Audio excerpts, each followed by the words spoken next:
नमस्कार दोस्तों। आज हम ऐसे विषय पर चर्चा करेंगे जो भारत ही नहीं पूरे विश्व के लिए एक ज्वलंत मुद्दा है। हम बात कर रहे हैं हार्ट अटैक की।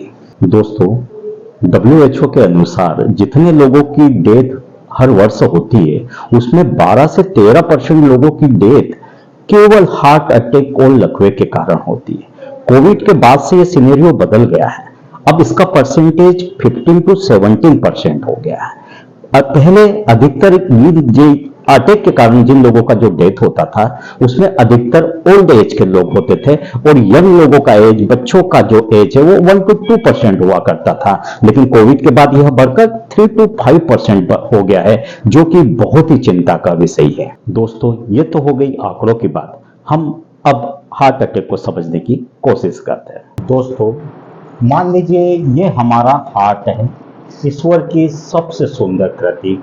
जैसा कि आपको पता है, हार्ट पंप करता है और पूरे शरीर को ब्लड का सप्लाई होता है।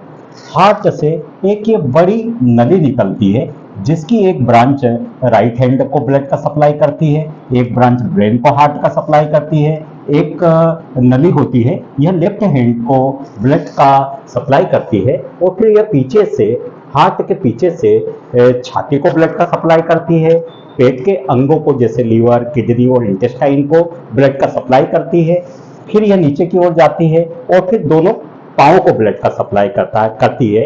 इस तरह से हार्ट पंप करता है और पूरे शरीर में ब्लड का संचार हो जाता है। दोस्तों, हार्ट अपने लिए ब्लड के सप्लाई के लिए 3 प्रमुख नलियों को चुनता है। राइट साइड में राइट कोरोनरी आर्टरी होती है, लेफ्ट साइड में सामने की ओर लेफ्ट एंटीरियर डिसेंडिंग आर्टरी होती है, पीछे की ओर लेफ्ट सर्कमफ्लेक्स आर्टरी होती है जो हार्ट को ब्लड का सप्लाई करती है। इसी से हार्ट को ऑक्सीजन मिलता है, इसी से हार्ट जिंदा रहता है। दोस्तों, जैसे जैसे उम्र बढ़ती चली जाती है वैसे हार्ट की जो 3 प्रमुख नलियां हैं इनमें भी ब्लॉकेज बढ़ता चला जाता है। हार्ट अटैक को समझाने के लिए जो हार्ट की एक नली का डायग्राम मैंने यहाँ पर समझाने के लिए बनाया है। ये हमारी हार्ट की नली है। आप देख रहे हैं उम्र बढ़ने के साथ में ब्लॉकेज की संख्या बढ़ती चली जा रही है। जब इनकी संख्या 50% या अधिक होती है तो कई व्यक्तियों में हार्ट के सिम्टम्स दिखाई देने लगते हैं जिन्हें एंजाइना कहते हैं।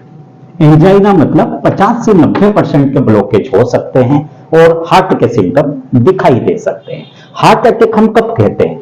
जब ब्लॉकेज की संख्या इतनी बढ़ जाए कि यह इंटीमल मेम्ब्रेन, जो कि ब्लॉकेज के ऊपर की मेम्ब्रेन होती है, इसे फाड़ दे और ये जो ब्लॉकेज है यह निकलकर जो बाकी का स्थान बचता है उसे पूरी तरह से ब्लॉक कर दे और जो ब्लड का जो सप्लाई हो रहा है यह पूरी तरह से बंद हो जाए। इसी को हार्ट अटैक कहते हैं। दोस्तों, कई लोग हमसे पूछते हैं कि सर, हार्ट की नलियों में ब्लॉकेज मतलब हार्ट अटैक होता है? नहीं दोस्तों, ये जो ब्लॉकेज हैं ये जब तक 100% नहीं होते हैं और इनके कारण से हार्ट के कोई भी सिम्टम्स आते हैं तो इसे हम एंजाइना कहते हैं।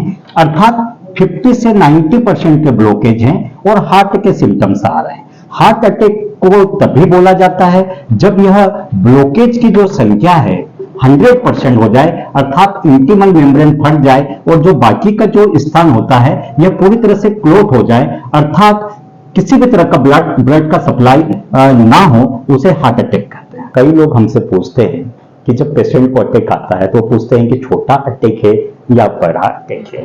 दोस्तों, जो हार्ट अटैक है यह मुख्यतः 3 प्रकार का होता है, माइनर, मेजर और मेसिव। चलो इसे समझने की कोशिश करते हैं। दोस्तों, ब्लॉकेज हार्ट की किसी भी नली में हो सकता है ना, जैसे कि ये 3 प्रमुख नलियां हैं, कहीं पर भी ब्लॉकेज हो सकता है। मान लीजिए कि ब्लॉकेज आपका इस साइड में है, आप देख रहे हैं ये बिल्कुल छोटी सी साइड है और इसका ब्लड सप्लाई बिल्कुल छोटा सा है। अगर यहां पर 100% ब्लॉकेज होगा तो केवल इतना ही भाग हार्ट का डेथ होगा, इसी में हार्ट को ऑक्सीजन नहीं मिल पाएगी, इस तरह के अटैक को माइनर अटैक कहा जाता है। इस तरह के अटैक में घबराने वाली बात नहीं होती। कई बार तो पेशेंट को इस तरह के अटैक आ चुके होते हैं और पेशेंट को खुद पता नहीं होता है। डॉक्टर ईसीजी देखने के बाद कई बार पूछता है कि पहले कभी अटैक आया है, और पेशेंट मुस्कुराकर बोलता है नहीं।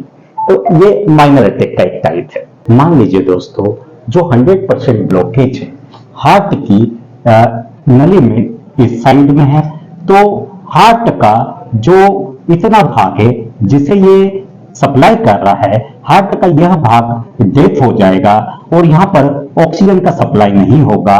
इसी तरह मान लीजिए यहाँ पर ब्लॉकेज हो रहा है, तो यहाँ ये वाला जो हार्ट का भाग है, यहाँ पर ब्लड सप्लाई बिल्कुल रुक जाएगा, ऑक्सीजन का सप्लाई नहीं होगा। तो इस प्रकार के अटैक में जो पेशेंट के बचने की उम्मीद होती है, यह 50-50% होती है। इसे मेजर अटैक कहा जाता है। मान लीजिए दोस्तों, जो हार्ट का 100% ब्लॉकेज इस स्थान पर है। अब इस स्थान पर ब्लॉकेज होने की वजह से जो हार्ट की दो प्रमुख नलिकाएं हैं, यहां पर ब्लड का सप्लाई बिल्कुल रुक जाएगा। इस साइड भी, लेफ्ट साइड में हार्ट के पीछे भी और हार्ट के सामने वाले भाग में भी।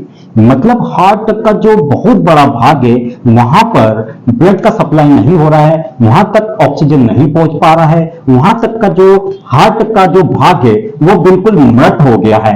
तो इसे मैसिव हार्ट अटैक कहा जाता है। इस तरह के अटैक में पेशेंट के बचने की संभावना बहुत ही कम होती है।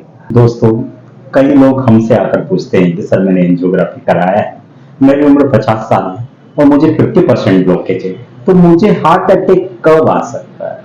दोस्तों, हार्ट अटैक एक घटना है, एक दुर्घटना है। मान लीजिए आप में 50% ब्लॉकेज है, आपको 50% ब्लॉकेज बनने में 50 साल का टाइम लगा है। आपकी जो इंटीमल मेम्ब्रेन है, जो ब्लॉकेज के ऊपर आती है, मान लीजिए दुर्भाग्य से वो फट जाती है, 50% ब्लॉकेज में ही फट जाती है, तो जो 100% ब्लॉकेज होने में मात्र 1 मिनट का समय होता है, अर्थात 50% पेशेंट ब्लॉकेज होने में आपको 50 साल लगे।